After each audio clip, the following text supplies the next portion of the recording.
우리는 지난 시간까지 마태복음, 마가복음, 또 누가복음, 요한복음을 묵상했습니다.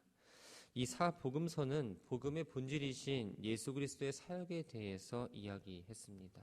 이제 오늘부터 살펴볼 이 사도행전은 예수님이 약속대로 성령이 임했고 또한 예수님이 주신 그 명령을 따라 성령의 인도로 복음을 널리 전하며 교회를 세워가는 이 사도들의 사역을 기록한 책입니다. 신약 성경에서 유일하게 역사서로서 이 복음서 뒤에 이어지는 역사를 이야기하고 있고 복음서와 서신서의 가교 역할을 합니다. 특별히 누가복음을 기록한 누가가 이 사도행전을 집필하였고 또 이 누가복음과 사도행전의 관계는 상권, 하권의 개념으로 이어지는 책입니다. 1절부터 11절까지의 말씀은 이 사도행전의 서론 부분입니다. 그런데 이 서론 부분이 다른 성경 부분하고 조금 다릅니다. 누가복음 마지막 부분에 기록된 예수님 부활에서 이 승천까지 약 40일의 행적을 되돌아보는 형식으로 기록함으로써 자연스럽게 이 누가복음 이후의 이야기를 이어가고 있습니다. 1절을 보면 이 책의 수신자가 나옵니다. 바로 누가복음과 마찬가지로 데오빌로라는 사람입니다. 데오빌로는 하나님, 신을 뜻하는 데오스와 또한 사랑을 뜻하는 필로스가 결합된 말입니다. 하나님의 사랑하는 자, 하나님을 사랑하는 자라는 뜻이죠. 데오빌로가 누구냐에 대해서는 여러 가지 추측과 견해가 있지만 분명히 어떤 사람이다라고는 밝혀지진 않았습니다. 다만 당시 총독 이상의 관직자에 붙던 이 각하라는 존칭을 사용한 것을 보면 높은 지에 있던 사람이라는 걸 알 수는 있습니다. 본문에 먼저 쓴 글은 바로 누가복음을 말합니다. 누가는 복음서를 통해서 예수 그리스도의 행적과 또 십자가에서의 죽으심과 부활만 기록한 것이 아니라 승천하기 전에 택하신 그 사도들에게 그들이 감당해야 할 사명이 무엇인지를 알려주시고 승천하신 날까지의 일을 기록했습니다. 3절은 예수님께서 십자가 순환을 당하시고 부활하신 후부터 또한 승천하실 때까지의 행적을 간략하게 적어 놓았습니다. 예수님은 무덤에서 부활하신 후에 바로 다시 승천하지 않으셨습니다. 약 40일간 이 땅에 계시면서 제자들에게 자신을 나타내 보이시며 예수님의 부활에 대해서 그들의 확신을 갖게 했고 더 나아가서 하나님 나라의 진리를 가르쳤습니다.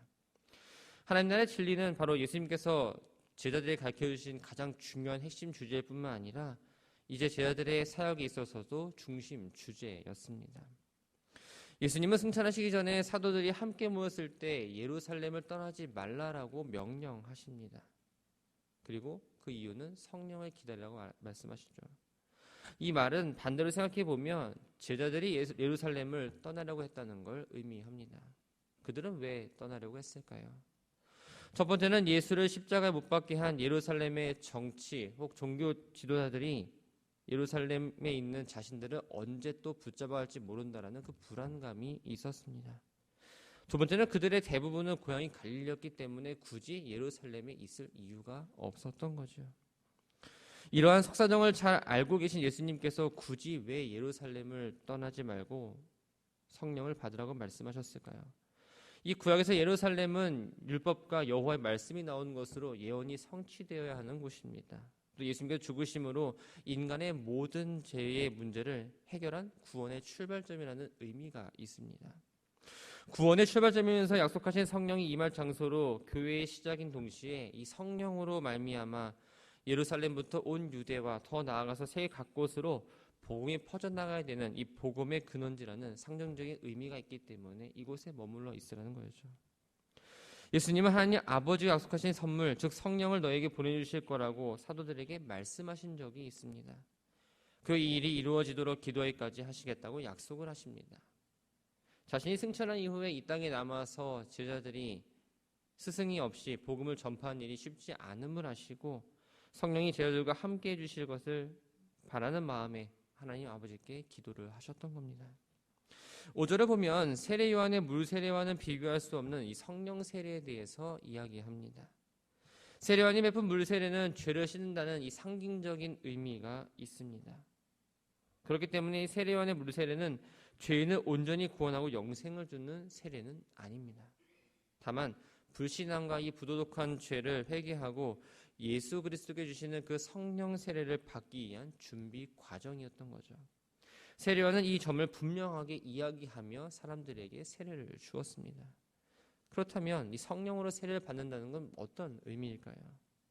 마치 물속에 흠뻑 잠기는 것처럼 성령에 완전히 사로잡혀서 권능을 덧입고 성령의 지배를 받는 걸 의미합니다.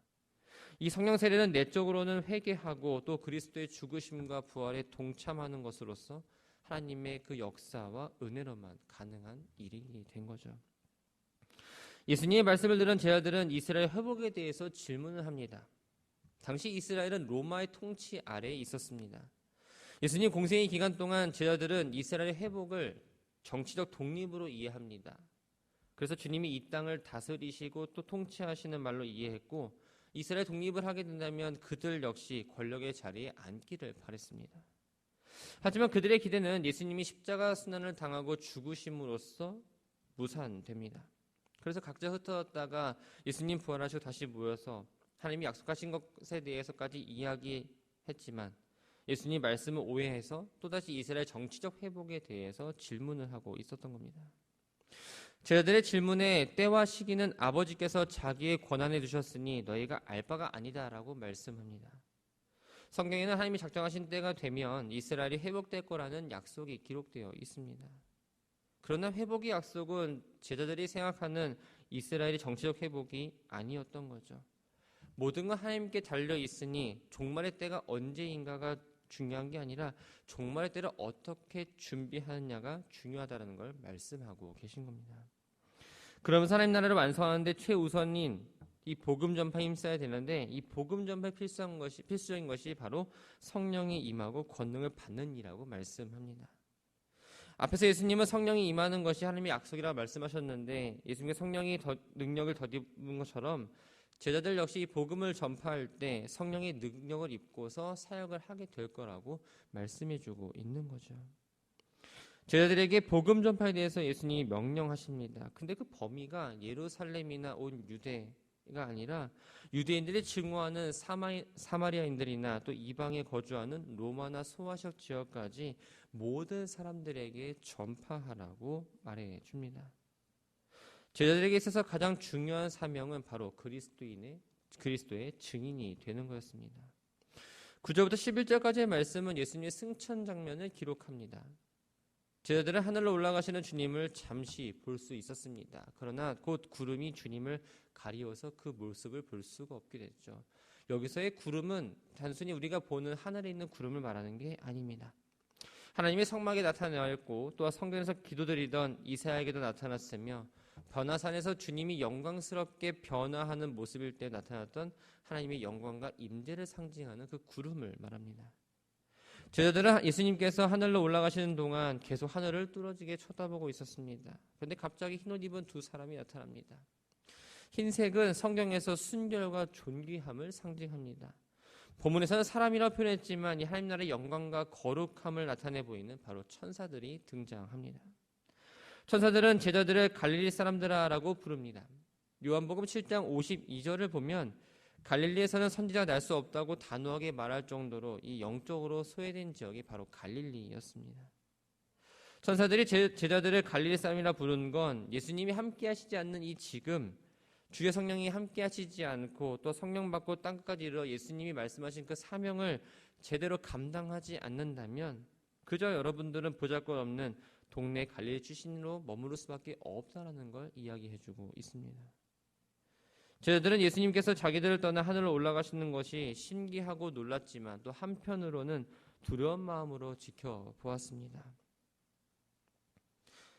이 모습을 계속 보고 있는 천사들은 그들을 책망하시면서 하늘만 쳐다볼 것이 아니라 바로 주님께서 명령하신 그 사명을 감당하라고 이야기하죠.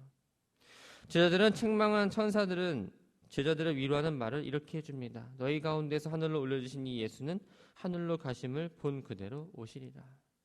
예수님이 하늘로 올라가는 이 방법은 육체를 입은 몸으로 구름과 함께 영광 가운데에 올라가셨습니다. 다시 같은 방법으로 오신다는 건 바로 육체를 입은 몸으로 영광 가운데에 모든 사람들이 볼 수 있도록 재림한다는 걸 말합니다. 이 약속은 예수를 증거해야 될 사명을 감당해야 될 이 제자들에게는 바로 큰 격려가 되었던 거죠. 12절부터 14절까지의 말씀은 성령을 기다리는 이 제자들의 모습이 나옵니다. 예루살렘을 떠나지 말라는 그 명령에 따라서 감람산에 있던 제자들은 다른 곳으로 가지 않고 예루살렘으로 돌아왔습니다. 감람산은 이 감람나무가 많아서 붙여진 이름이고, 이 감람산 서쪽에는 겟세마네 동산이 위치하고 있었습니다. 감람산과 예루살렘과의 거리를 안식일에 가기 알맞은 거리라고 이야기합니다. 유대인들이 안식일을 맞이했을 때 여행할 수 있는 최대의 거리는 약 2000규빗, 1km입니다. 유대인들이 출애굽한 이후에 광야를 여행할 때 이 안식일이 시작되는 금요 해질녘이 되면 언약궤가 멈춰 섰습니다. 이스라엘 백성은 언약궤로부터 약 2000규빗 떨어진 곳에 자신들이 머무를 장막을 세웠는데, 그때부터 유래된 그 기준이 되었던 거죠. 예루살렘 도착한 제자들은 그들이 머무는 다락방으로 들어갔습니다. 사도행전 12장 12절을 보면 제자들이 모여 기도한 곳이 마가의 집이라고 기록을 합니다. 이곳은 마가의 다락방이고, 유대인들에게 있어서 이 다락방은 집회나 기도를 하기에 좋은 장소였습니다. 마가의 다락방에는 가룟 유다를 제외한 11명의 제자들과 또 예수님을 따르던 여자들, 또 예수님의 어머니와 동생 등 120명이 한 마음으로 성령이 오기를 기다리며 기도에 전념하고 있었습니다. 15절부터 26절까지의 말씀은 이 가룟 유다를 대신할 새 사도 마띠아를 선출하는 사건을 기록합니다. 베드로는 다락방에 모인 사람들 가운데서 일어나서 가룟 유다에 대해서 이야기를 합니다. 가룟 유다는 그리스도의 제자로서 부름을 받아 재정을 담당했던 중요한 직책을 맡았던 사람입니다. 하지만 가룟 유다는 그리스도를 죽이는 일에 앞잡이가 되었죠. 참된 사도의 길을 걸어가기보다는 인간적인 욕망을 좇아서 은 30을 받고 그리스도를 팔았던 사람입니다. 그리고 그 받은 돈으로 자신을 위해서 밭을 샀죠. 가룟 유다는 예수님과 함께했지만 정작 예수님을 쫓아가지는 않았습니다. 진리를 쫓지 않고 자신의 욕망을 좇은 결과 자신이 매입한 땅에서 처참하게 죽었습니다. 그의 몸이 곤두박질하여 배가 터져서 창자가 다 흘러나옵니다. 유다의 비극적인 소식은 곧 예루살렘 온 전역에 퍼졌고, 사람들이 그것을 피밭이라 불리는 아겔다마라고 불렀습니다. 20절에 그의 거처를 황폐하게 하시며 거기 거하는 자가 없게 하소서는 바로 시편 69편 25절에 기록된 말씀입니다. 이 말씀은 다윗을 통해서 신정 정치를 행하시려는 하나님의 뜻을 대적하는 이 아히도벨의 배반 행위를 비판하고 그의 멸망을 이야기한 내용이죠. 초대교회 당시 시편 69편은 메시아에 대한 예언으로 받아졌습니다. 이 베드로는 이 일을 가룟 유다가 하나님의 아들이신 예수 그리스도를 대적한 일의 표징이라고 이야기합니다. 또 그의 직분을 타인에게 취하게 하소서라고 말씀합니다. 이 말씀은 시편 109편 8절의 말씀입니다. 베드로는 성경을 인용해서 유다의 후임자를 임명하는 데 대한 근거로 삼았습니다. 주님이 12사도를 12지파에 맞게 임명하신 그 정통성을 잇기 위해서였던 거죠. 21절과 22절은 베드로가 가룟 유다를 대신하여 12사도에 들어갈 사람의 가입 조건을 이야기합니다. 요한의 세례로부터 우리 가운데서 올려주신 날까지는 바로 예수님의 공생애를 나타내는 말입니다. 사도로 선출된 사람은 예수님의 공생의 시작부터 그 승천까지 주님과 함께한 사람만이 자격이 있다고 지금 이야기하고 있습니다. 어쩌면 베드로가 제시한 이 사도의 조건은 너무나도 당연합니다. 제자들은 예수님의 증인된 삶을 살아야 됩니다. 증인은 자신의 눈으로 어떤 사건이나 사실을 실제로 목격하고 들은 사람이어야 합니다. 예수님의 증인으로서 사명을 감당하려면 바로 예수님의 죽으심과 그 부활과 승천까지의 모든 일들을 자세히 알고 있어야 했습니다. 결국 가룟 유다의 자리를 대신할 사도를 뽑는 건 단지 시편의 예언을 이루는 의미가 아니라 땅끝까지 이르러 내 증인이 되라는 그 예수님의 명령을 온전히 감당할 수 있는 사람을 뽑는다는 것에 더 큰 의미가 담겨 있던 거죠. 가룟 유다의 배신으로 공석이 된 사무의 직무를 대신할 사람을 선출하는 과정이 이어지고 있습니다. 제자들은 우선 베드로가 제시한 조건을 봤을 때 사도로 임명될 수 있는 사람 2사람을 천거합니다. 그 사람은 바로 바사바와 마띠아입니다. 바사바는 안식일의 아들이라는 뜻을 가졌는데 요셉은 히브리식 이름이고 유스도는 라틴식 이름입니다. 초대교회 당시 필요에 따라서 히브리식 이름에 또 헬라식 이름이나 라틴어 이름을 가진 경우가 있었습니다. 마띠아는 여호와의 선물이라는 의미로 히브리식 이름입니다. 겉으로 보기에는 이름이 먼저 되었고 또 다른 이름이 많은 이 바사바가 마띠아보다는 약간 유력한 후보처럼 보입니다. 그런데 제자들은 자신들의 생각대로 사도를 결정하거나 선출하지 않았습니다. 먼저 사도직에 합당한 두 사람을 선발한 후에 하나님께 기도를 했죠. 그리고 유대인들의 전통에 따라서 제비를 뽑아서 사람을 택했습니다. 제비 뽑기는 하나님의 뜻을 묻는 것이었고 또 하나님께서 모든 일을 주관하시기를 원한다는 의미입니다. 제비 뽑기 결과 마띠아가 가룟 유다를 대신해서 12번째 사도로 선출되었습니다. 그런데 본문을 보면 바사바를 지지했던 사람들이 어떤 불만을 표시하거나 제비 뽑는 것에 대해서 이의를 제기했다는 내용을 찾아볼 수는 없습니다. 즉, 이 초대교회 성도들은 하나님 뜻에 철저히 순종했다는 걸 보여줍니다. 주신 말씀을 정리합니다. 하늘로 올라가실 때 예수님은 내 증인이 되라는 명령을 하셨습니다. 이 명령은 예수님이 이 땅에서 행하신 모든 사역과 가르침을 담은 명령이면서 동시에 모든 성도에게 주시는 절대적인 의무입니다. 성도는 예수님께 구원받은 존재뿐만 아니라 이 땅에서 주님의 증인으로 부르심을 받은 존재라는 사실을 기억해야 합니다. 가룟 유다 역시 예수님의 부르심을 받고 귀한 직무를 감당했습니다. 그러나 그는 그 자신이 맡은 직무가 얼마나 소중하고 귀한지를 깨닫지 못했죠. 자신의 죄악된 욕망을 쫓아 그 거룩한 직무를 저버렸고 나중엔 비참한 결과를 맞이하게 되었습니다. 하나님은 자신의 인간적인 욕망을 좇는 사람이 아니라 예수 그리스도의 부활과 복음을 위해서 헌신한 일꾼을 세우시고 찾으십니다. 우리는 부활하신 예수님을 알리는 그 증인된 사람으로서 그 직무를 잘 감당해야 합니다. 바라기는 우리들의 말과 행동으로 예수님의 모습과 향기가 나타나기를 바랍니다. 그래서 진리를 증거하는 삶을 살아가시기 바랍니다. 백문이 불여일견이라는 말이 있죠. 아무리 100번 읽고 들어도 한 번 눈으로 본 것과는 비교할 수가 없습니다. 아무리 말로 예수를 믿고 행동을 보인다 할지라도 여러분의 삶에서 그 말씀이 녹여나오지 않으면 예수님의 그 진리를 전하며 살아갈 수 없다라는 겁니다. 받은 직분이 있습니다. 그 직분의 무게가 때로는 무거울 수도 있고 힘들 수 있습니다. 하지만 맡겨주신 그 직분을 겸손하게 잘 감당하시기 바랍니다. 사람이 임명한 직무가 아니라 하나님이 우리에게 주신 직분입니다. 그 분량에 맞게 주셨으니 기도하시면서 직무를 감당하시고 하나님 모셨을 때 칭찬받는 충성된 종으로 오늘 한 날을 살아가는 우리 모두가 되기를 주님의 이름으로 축원합니다.